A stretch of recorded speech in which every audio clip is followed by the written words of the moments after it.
जब वे खेते खेते 3-4 मील के लगभग निकल गए तो उन्होंने यीशु को झील पर चलते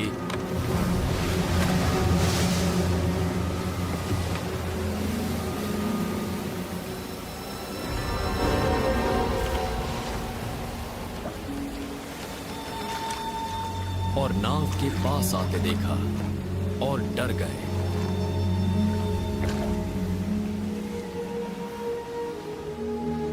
तुम डरो नहीं, मैं हूं।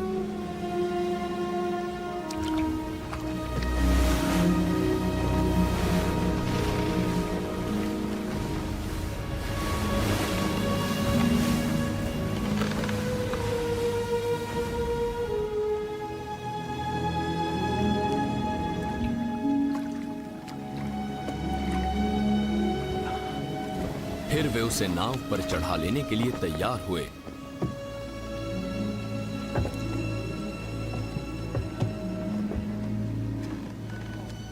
और तुरंत वो नाव उस स्थान पर जा पहुंची जहां वे जा रहे थे। दूसरे दिन उस भीड़ ने जो झील के पार खड़ी थी ये देखा कि यहाँ एक को छोड़कर कोई और नाव न थी और यीशु अपने चेलों के साथ उस नाव पर नहीं चढ़ा था परंतु केवल उसके चेले ही गए थे।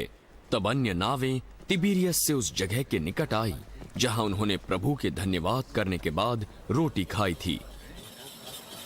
इसलिए जब भीड़ ने देखा कि यहाँ न यीशु है और न उसके चेले तो वे भी नावों पर चढ़कर यीशु को ढूंढते हुए कफरनहूम पहुंचे।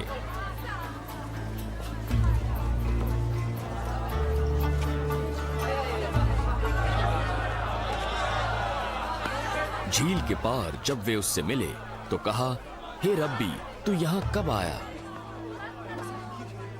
मैं तुमसे सच सच कहता हूं, तुम मुझे इसलिए नहीं ढूंढते हो कि तुमने आश्चर्य कर्म देखे, परंतु इसलिए कि तुम रोटियां खाकर तृप्त हुए। नाशवान भोजन के लिए परिश्रम न करो, परंतु उस भोजन के लिए जो अनंत जीवन तक ठहरता है, जिसे मनुष्य का पुत्र तुम्हें देगा, क्योंकि पिता अर्थात परमेश्वर ने उसी पर छाप लगाई है। हमें क्या करना होगा ताकि हम वो करें जो परमेश्वर चाहता है हम करें? परमेश्वर का कार्य यह है कि तुम उस पर जिसे उसने भेजा है विश्वास करो। फिर तू कौन सा चिन्ह दिखाता है जिसे देखकर हम तेरा विश्वास करें? तू क्या करने वाला है? यीशु हमें बताइए, आप क्या करेंगे? हमारे बाप दादों ने जंगल में मन्ना खाया, जैसा लिखा है। उसने उन्हें खाने के लिए स्वर्ग से रोटी दी। मैं तुमसे सच सच कहता हूं कि मूसा ने तुम्हें वो रोटी स्वर्ग से न दी, परंतु मेरा पिता तुम्हें सच्ची रोटी स्वर्ग से देता है, क्योंकि परमेश्वर की रोटी वही है जो स्वर्ग से उतरकर जगत को जीवन देती है। हे प्रभु, जीवन की रोटी मैं हूं। जो मेरे पास आता है वो कभी भूखा ना होगा, और जो मुझ पर विश्वास करता है वो कभी प्यासा ना होगा। परंतु मैंने तुमसे कहा था कि तुमने मुझे देख लिया पर विश्वास नहीं करते। जिस किसी को पिता मुझे देता है वो मेरे पास आएंगे, और जो कोई मेरे पास आएगा उसे मैं कभी ना निकालूंगा, क्योंकि मैं अपनी इच्छा नहीं बल्कि अपने भेजने वाले की इच्छा पूरी करने स्वर्ग से उतरा हूं। और मेरे भेजने वाले की इच्छा यह है कि जो कुछ उसने मुझे दिया है उसमें से मैं कुछ ना खोऊं, पर अंतिम दिन उन्हें फिर जिला उठाऊं, क्योंकि मेरे पिता की इच्छा यह है कि जो कोई पुत्र को देखे और उस पर विश्वास करे वो अनंत जीवन पाए, और मैं उसे अंतिम दिन फिर जिला उठाऊंगा। इसलिए यहूदी उस पर कुड़कुड़ाने लगे, क्योंकि उसने कहा था, जो रोटी स्वर्ग से उतरी वो मैं हूं। ये तो यीशु है, यूसुफ का बेटा, है कि नहीं?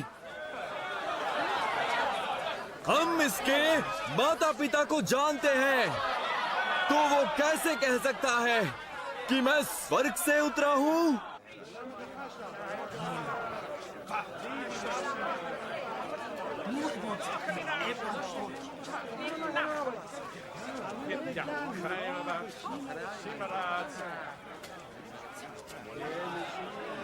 आपस में कुड़कुड़ाना बंद करो।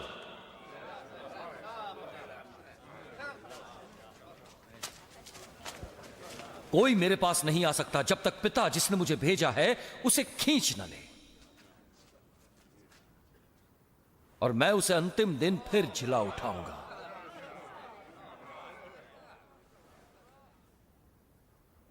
भविष्यवक्ताओं ने लिखा है, सब परमेश्वर की ओर से सिखाए हुए होंगे। जिस किसी ने पिता से सुना और सीखा है वो मेरे पास आता है। यह नहीं कि किसी ने पिता को देखा है, परंतु जो परमेश्वर की ओर से है केवल उसी ने पिता को देखा है। मैं तुमसे सच सच कहता हूं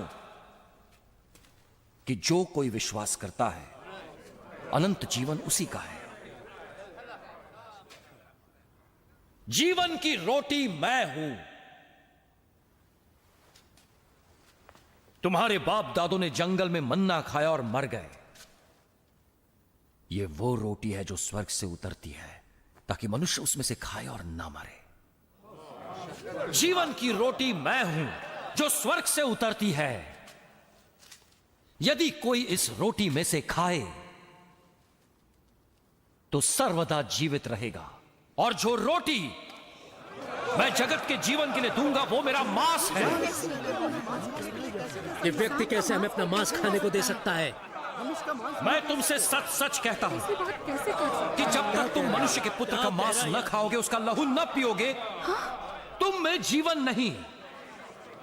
जो मेरा मांस खाता है और मेरा लहू पीता है, मैं उसे अंतिम दिन फिर जिला उठाऊंगा। क्योंकि मेरा मांस वास्तव में खाने की वस्तु है, मेरा लहू वास्तव में पीने की वस्तु है। जो मेरा मांस खाता है और मेरा लहू पीता है वो मुझ में स्थिर बना रहता है और मैं उसमें,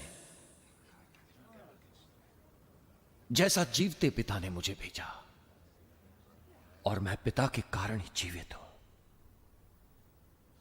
वैसा ही वो भी जो मुझे खाएगा मेरे कारण जीवित रहेगा।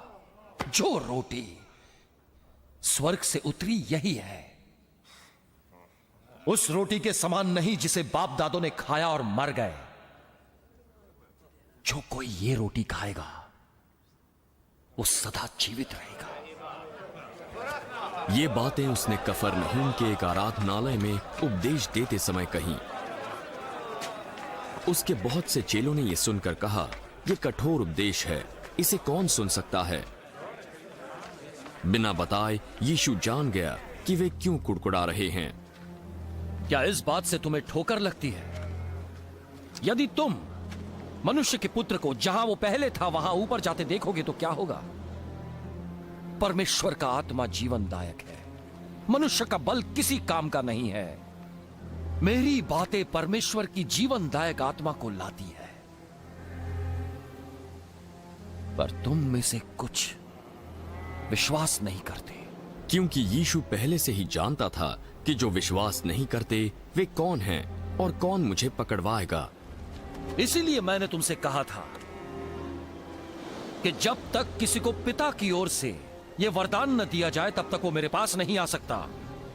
इस पर उसके चेलों में से बहुत से उल्टे फिर गए और उसके बाद उसके साथ ना चले।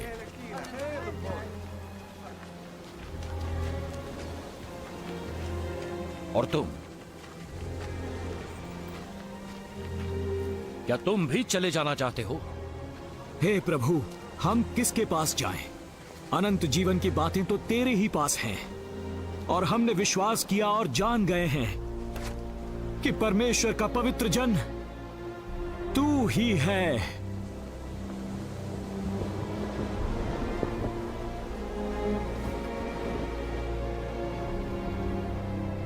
क्या मैंने तुम 12 को नहीं चुना तो भी तुम में से एक शैतान है। ये उसने शमौन इस्करियोती के पुत्र यहूदा के विषय में कहा था, क्योंकि यहूदा 12 में से एक होकर भी उसे पकड़वाने को था।